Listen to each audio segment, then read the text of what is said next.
Eto po, nandito kami sa Max Restaurant again. Wala nang gustong kainin kundi yung Filipino food, Max Restaurant. Eto po ang kanilang pansit canton. Ito ang kanyang fried chicken. Gustong-gusto kasi yung fried chicken niya. Ayan.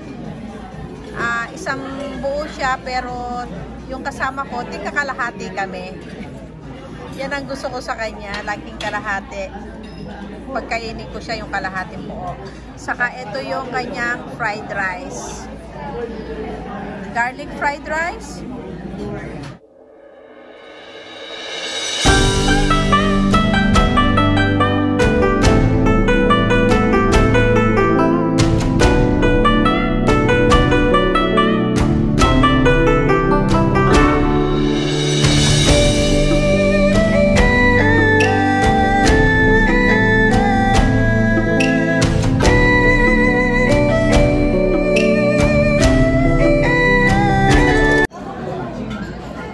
Na po, kain tayo.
May favorite Max fried chicken.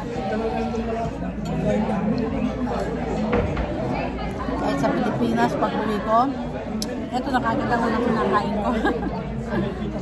Dumadaan na kami sa Max Restaurant. Ang kanyang buto. Last time po rito, kagigising lang. Tumakbo na kagad dito, kaya ito bagong gising.